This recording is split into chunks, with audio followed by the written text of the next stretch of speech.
Hey, what's up, y'all? Welcome back. Ray here, Grayze Dynamics, another wheel. Some feedback for you. Hopefully you find this useful. If you don't watch any more of this video because it's not going to be worth it. Just joking. Hopefully you stick around. Hopefully you enjoy this video and what I have to bring to you. First and foremost, again, thank you to you for choosing to watch me. Thank you for the people who continue to subscribe to my channel, watch my videos, hear my insights, blah, blah, blah, blah, blah. But more importantly, thanks to those members who continue to support me month over month, whether it be on Twitch or YouTube or any other medium, who visit my web shop as I continually add more products to it. So thank you for tuning in. With that being said, thanks to RJ for again sending this over. I appreciate it from the bottom of my heart. It's very thankful to him for sending this over and allowing me to spend a little bit of time with it. So let's get straight to it. This is the Cube Controls GTX. This is the 300 millimeter version. This is the black version with the blue shifters on the back. As you can see, it's got some colorful knobs and levers and all kinds of cool things, and we'll go over those here. So again, the wheel from end to end is 300 millimeter. It's got a nice soft rubber silicone grip to it. They feel really good underhand compared to where Cube Control started with that more hard, slippery type. These grips have gotten significantly better on all of their wheels. So nice to see there. On the back, first and foremost, we've got a set of shifters and a set of clutches. I have it mounted to an NRG SimMagic QR. It does already include a spacer on the back of it. I am not a fan of spacers already included, simply because when you have spacers on, then maybe your other wheels don't, and now it changes things along the way. But it's really nice. Again, it does feel good.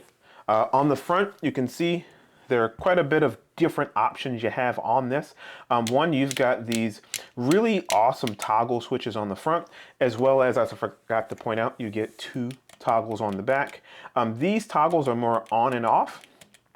So it's more of a switch, where the toggles on the front are more or less toggle on, keep it on, toggle off, keep it off. And the cool thing about it, you'll see that it does have a backlight behind it, which is really cool. So when you flick it on, which of these colors can be mapped in their app, which is always nice when a company has an app to it.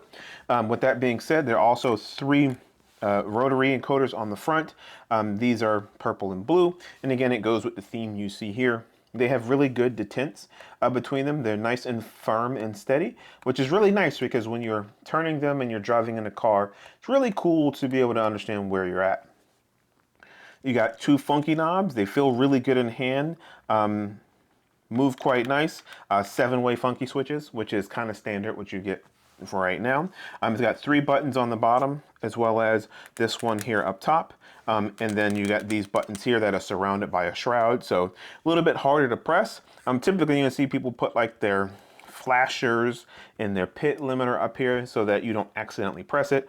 But again, depends on how you want to map it out. And of course, it's got that wonderful 4.3-inch screen on the front. It's a touch screen with your rev lights all around it. So that's pretty much the summary of what it looks like. Let's get on the rig and get to a conclusion, and we'll kind of keep it the same style we did last time, and let me know what you think. So I have been driving this wheel for about a month now, and I'll put the video here of me driving with it as well, so we can kind of conclude this video and I can kind of give my summary of it. I feel like with Cube Controls, what I'm kind of seeing now, at least from my perspective, is they're coming out with some wheels that, to be honest, they look really cool. Whether it's the CTX or the CSX or the GTX or the F Pro, like the wheels look really cool. They're an Italian company. They definitely designed some really cool looking wheels. I have to give them to that. Where it kind of goes off the rails for me is this wheel will cost you between $1,400 and $1,500 respectively, depending on where you live, what part of the world you're in, and how strong your dollar is. For me, this is overpriced. I get that it has a screen, it has 2 thumb encoders, it has funky knobs, it has encoders, it has adjustable. Like the cool thing about it is you can adjust the clutches and the shifters. You can slide these clutches in further. You can adjust how far out you want the actual shifters, and if you look here, there are some screws up top here that you can adjust how close or how far back you want the shifters to sit. You can also slide it both outward and inward, which is really freaking cool. And again, that level of adjustability is really awesome. The thumb encoders on the front, again, they feel really good. They're nice and big and they're easy to reach. The detents between them feel really good. I mean, the funky knob, like everything feels really good. The buttons, I mean, again, for me, I'm really not into whether buttons are greater than one another, because let's be honest, as long as you have a button, and again, I build DIY wheels, so I've had cheap buttons, I've had really expensive Oppo P9 buttons, and yes, you can tell the difference. But to be honest, these have got a really nice click to it, and they definitely are on the higher end of buttons. But again, that's very subjective. Just really depends on what you like. Again, the spacer on the back, to me, not a big fan of, because spacers, again, they add space to the wheel between where you sit and where you grab the wheel. And if you have a wheel set up where you don't have any spacers and you buy this, now you have to accommodate for this 30 mil spacer that's going to be on the wheel. And again, to me, companies should really design these things to take very little or no spacer if they can, or some creative solution, kind of like Bavarian SimTech, that has their QR mount in between that you can put on. So like that to me is the best solution, because then you can mount anything to it. Now granted, some you might have to mount a smaller QR, like you'll have to get a SimMagic 50 mil instead of 70 mil, but again, you have options. That to me, kind of not a big fan of.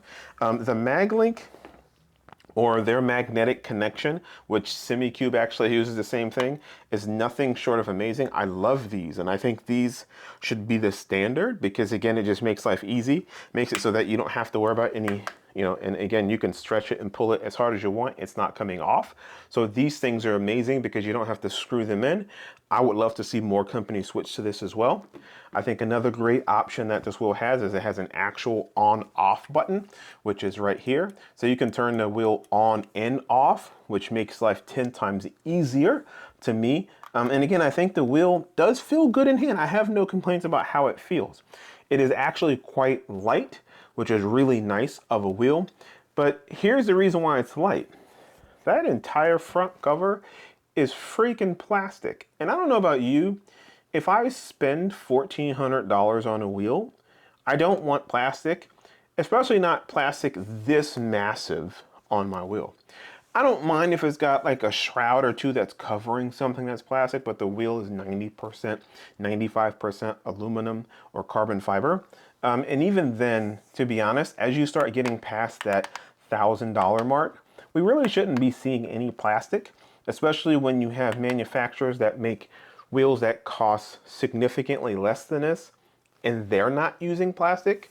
So to me, that is a huge knock on this wheel. I mean, the wheel overall feels good in hand. I didn't feel any creaking and cracking and things like that. But when you pay as much as you pay for this wheel in particular, or other wheels, it's really disappointing to see that, again, this whole front cover on the front, and when I say entire front, I mean this whole piece that you see here, that's all plastic. And it feels nice in hand and it's light, but that's a disappointment. And I don't think you should be paying $1,400 or $1,500 for a wheel that has that much plastic onto me. That's disappointing. Especially when you look at all the other things they did to this wheel to give it such a great feel. I think that's a big letdown. And unfortunately, there's nothing you can do about it, because they don't sell like an upgrade when you can say, well, I want the aluminum one, I don't want the plastic cover. You're just gonna have to deal with the plastic. And again, to me, like I said, it doesn't even look like good plastic. Like, I don't know. I don't know what their design was for that piece. Again, I would have done aluminum at a minimum and just spent the money. Especially again, $1,400 for this. There are a lot of wheels. You can build the Picorni Hype R for less than this and have a completely aluminum enclosure with optional paddles up top, 2 back buttons, and do all the things you do on here with a 5-inch screen on the front. So It's a good wheel. But at $1,400 to $1,500, I wouldn't spend the money. Now, if this was $899, totally worth it. I think I would buy it. But again, at this price point, I don't think it's worth it. I think it's a nice wheel to have if you have money in your collection to add it to. But I can tell you a lot of people would be disappointed in spending that kind of money on it, especially since when looking at it, like the plastic doesn't even align perfectly. And again, for as much as you pay for a wheel like this, it should be seamless. And to me, looking at those seams, that is just disappointing. Disappointing. But the grips are nice, as you can see here. I mean, they feel really good in hand. That's a light wheel. I just would recommend other wheels over this. It's not a bad wheel. It's just too expensive. It kind of reminds me of the VRS wheel when it came out. For what it was offering, it was too expensive for what it was offering. And at $500, worth it. At $600, maybe. This at $800, $900, for sure. But again, when you look at like SimMagic FX Pro or the Moza FSR, yeah, totally better wheel there. So with that being said, yeah, if you enjoyed this video, if you enjoy my content, if you enjoy my feedback, please like, subscribe, and, you know, thumbs up to the channel. I was kind of disappointed in this one because I do think Cube Controls make some amazingly beautiful wheels, and the F Pro was one of my favorite wheels outside of the grips. If it had these grips, I would have never gotten rid of it. But yeah, this is a little disappointing to me because I think it should have been much more high quality for the money that you're spending. So with that being said, thanks for tuning in. Followers, subscribers, members, thank you from the bottom of my heart. I appreciate you all. I hope that you enjoy the rest of your day, and I will see you on the next one. Peace.